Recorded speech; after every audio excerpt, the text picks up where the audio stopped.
નમસ્કાર મરચા. હેલો દોસ્તો, નમસ્કાર, જય દ્વારકાધીશ. તો છેલ્લા એકાદ દોઢ મહિનાથી આપણો કોઈ વ્લોગ નથી આવતો અને કામકાજમાં તો એવું છે કે આપણે લગ્ન પ્રસંગમાં પડી ગયા હતા અને કામ એટલું ફૂલ હતું ને કે વિડીયો બનાવવાનું કોઈ મન નહોતું થતું, કારણ કે કામ જ એટલું છે ને મજૂર મળતા નથી. તો છે આપણે અત્યારે હાલ મરચાં વીણવાનું કામ ચાલુ છે અને આપણી લારી ભરાઈ ગઈ છે એટલે આપણે ઠલાવવા જઈએ છીએ. સાંજનો સમય થઈ ગયો છે તો જોઈ લો આ બાજુવાળા ભાઈની પથારી. ટોટલ 4 વીઘા આમાં 4 વીઘાનું ખેતર છે. આખું આ ભાઈને ભરાઈ જશે. કમસે કમ 200 ભારી જેવું થશે એવો અંદાજો છે, કારણ કે બહુ મરચું છે ભાઈને. અને આપણે ટ્રેક્ટરમાં છીએ અને આપણે ટ્રેક્ટર ખાલી કરી નાખવાનું છે. તો આપણે અત્યારે જે આપણે ખરું બનાવ્યું છે ને મરચાંનું, ત્યાં ટ્રેક્ટર પહોંચી ગયું છે. પપ્પા ટ્રેક્ટર ડ્રાઈવ કરે છે. તો જુઓ, પપ્પા રિવીઝ કરી રહ્યા છે. તો આને આપણે લાઇનસર નાખી દેવાનું છે મરચું.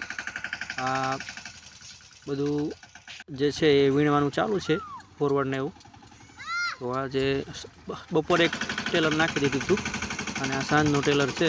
તો 6-7 માણસો આપણે વીણે છે. તો પપ્પા રિવીઝ કરે છે અને જો આપણે બધા ભાઈઓ છે, મજૂર બધા આપણા ફેમિલી મેમ્બર જ છે, એ બધા મરચાં ઠલવવાનું ચાલુ કરી નાખ્યું છે. તો જો આપણે ઠેલી લઈ લઈએ અને ખાલી કરી નાખીએ. તો જો આ પ્રમાણે મરચાં હોય છે અને આ વેરાયટી સાનિયાની છે. ને હાલ તો બજારો તો હાવ ઠપ થઈ ગઈ છે. સાનિયા લગભગ અંદાજે આજુબાજુવાળા ભાઈ, પડોશમાં એક ભાઈએ વેચ્યું છે. તો માર્કેટમાં એમને આવ્યા છે ખાલી ફક્ત 1800 રૂપિયા. તો આપણે પણ આ સુકાય એટલે મોકલી દેવાના છે. તો જોઈ લો આ પ્રમાણે આપણું મરચું છે, એકદમ લાલ કલરનું. અને આવી રીતના તમામ મરચું પાકી ગયું છે. એટલે આ એક વીણી આવશે ને તે પછી ક્યાંક રહેવાના છે, પછી સીધો ઉહેડો કરવાનો છે. તો જો ટોટલ 99% એમ કહીએ તો 90-95% મરચું પાકી ગયું છે. આમાં બધું વીણશું એટલે પાછળ કંઈ વધવાનું નથી.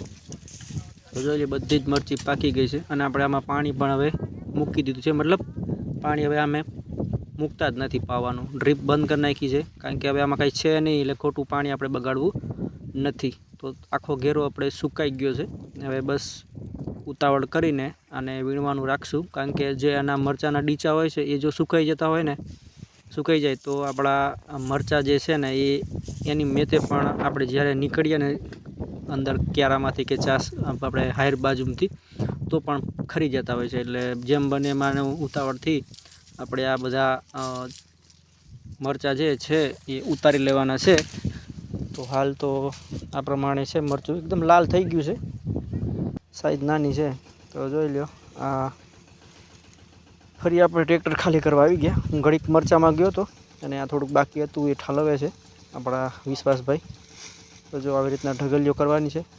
મરચું ઉપર સુકાઈ ગયું છે, ખાલી એને આપણે પ્રોસેસ પૂરતું ખાલી પોરું કરીશું, જેથી એક જ દિવસમાં એ સુકાઈ જશે. જો સુકેલું જ છે મરચું, રસ મરી ગયો છે મરચાંનો. ખાલી 1-2 દિવસ રાખશું ને એટલે સીધું ભારી બાંધવાનો આપણે સ્ટાર્ટ કરી દેવાના છીએ. તો આ પ્રમાણે છે આપણું મરચું. તો પપ્પા આગળ હાઇડ્રોલિંગ કરે છે અને વિશ્વાસ છે જે મરચાં નાખતો આવે છે. તો આપણે આ સાનિયા મરચું છે અને આના પછી આપણે રેવા ઉતારવાનું છે. પછી આ મરચાંનું કામ લગભગ ઓલમોસ્ટ પતી જ જશે. એટલે મરચાંની સિઝન એમ કહીએ તો પૂરી થઈ જશે. તો આ પ્રમાણે આપણું અત્યારે કામકાજ ચાલુ છે. તો મિત્રો, લગભગ 1-1.5 મહિનો ઘણો સમય થઈ ગયો તે વિડીયો નથી બનાવ્યો, એટલે આજે મન થયું કે વિડીયો બનાવી દઈએ. તો આપણે મારા વિડીયોને લાઈક કરજો અને ચેનલને સબસ્ક્રાઈબ કરી દેજો. તો આ પ્રમાણે છે અને વિડીયોને તમે આગળ એન્જોય કરો. ને તમે કયા મરચાં વાવ્યા છે એ પણ તમે કમેન્ટ બોક્સમાં કરજો. ને તમારા મરચાં જો માર્કેટમાં દીધા હોય તો કેટલામાં ગયા એ પણ કમેન્ટ બોક્સમાં કમેન્ટ કરજો. તો હાલ તો આપણું પહેલાં ગયું હતું મરચું, એ તો બધું 2500ની આસપાસ ગયું હતું. ને હાલ તો બજાર એકદમ ડાઉન છે. તો જોઈ લો આપણે જે ઠલવ્યું હતું ને એને પોરું કરી નાખ્યું છે. જોઈ લો આ પ્રમાણે મરચું આપણે ઢગલી જેટલી હતી ને બધી પોરી કરી નાખી છે. જસ્ટ પ્રોસેસ પૂરતી બાકી સૂકું જ છે મરચું આપણું, એકદમ લાઇટ શાઇનિંગવાળું. ભાવ નથી એટલે લાઇટ ને શાઇનિંગ પણ કંઈ કામ નથી આવવાના. તો જોઈ લો આ પ્રમાણે છે. તો આપણે ફોરી નાખ્યા છે મરચાં, છે ને સુપર ક્વોલિટી. પરંતુ ભાવ નથી, શું કરવાના, ખેડૂતને મરવાનો વારો છે. તો જે આવે એ ખરા. તો આ પ્રમાણે મરચું આપણું છે.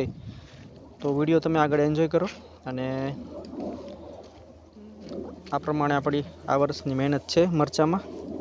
ખૂબ સારી મરચી થઈ, પરંતુ ભાવમાં થોડુંક આપણે માત ખાઈ ગયા છીએ એટલે થોડુંક એમ લાગે છે.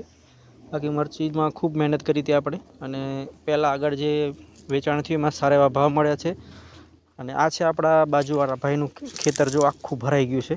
4 વીઘાની પથારી છે આ ભાઈને, બધું રેવા છે. ખૂબ સરસ મરચું છે એ ભાઈનું પણ.